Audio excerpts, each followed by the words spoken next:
Paddles keep us from going adrift, and no one wants to be up the creek without one. Paddles have been around so long that who invented it or when isn't really known, but there's no question that paddles have evolved. Made with sophisticated craftsmanship, today's wooden paddles really go the nautical mile.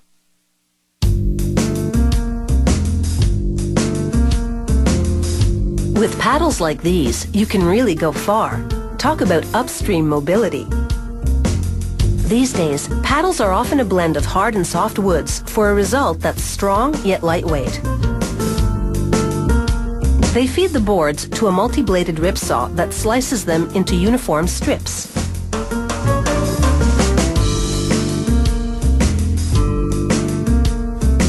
Each strip has a flat, smooth joint on the side. They roll glue onto those flat joints and then press the strips together. These glued sections will be used to make paddle blades.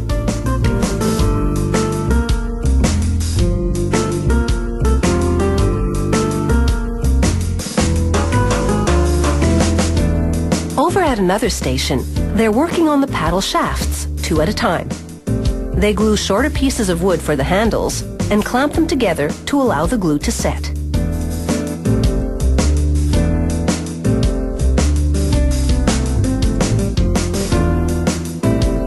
They arrange the blade chunks in a much bigger clamp. Then they wedge the glue-coated ends of some shafts between the blade pieces.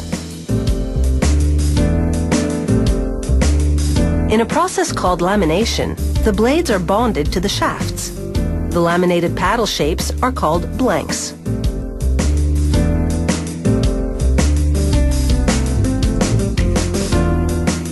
They pencil the blade design onto one of the blanks, and they cut out the design with a bandsaw. Laminated wood doesn't warp easily, which means the paddle blade can be made wider to give more power to the user. But paddles cut from a single piece of wood have a more traditional look and feel and are favored by some. They cut this narrower paddle from a piece of cherry.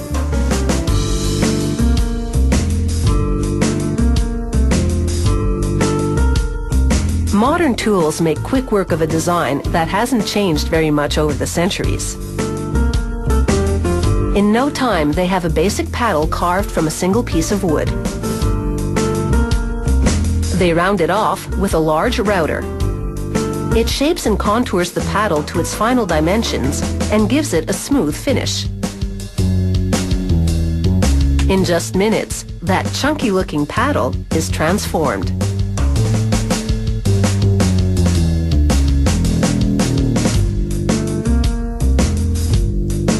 Meanwhile, back in the laminated paddle department, a saw cuts slots in the tips of each one.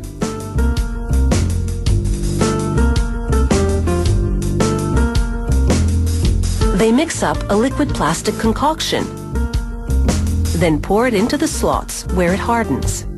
The plastic gives the paddle tips some extra protection against rocks and other obstacles in the water. Now it's time to improve the profile of the laminated paddles. With the same type of router used to shape the solid paddles, they fine-tune the design.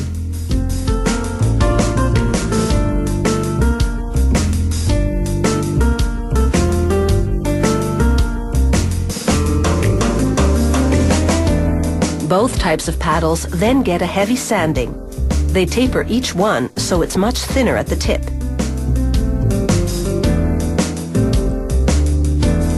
They brand the trademark information onto each paddle using a hot iron.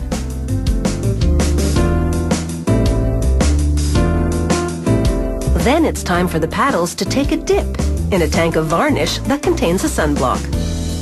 The varnish both protects the wood and enhances its natural beauty.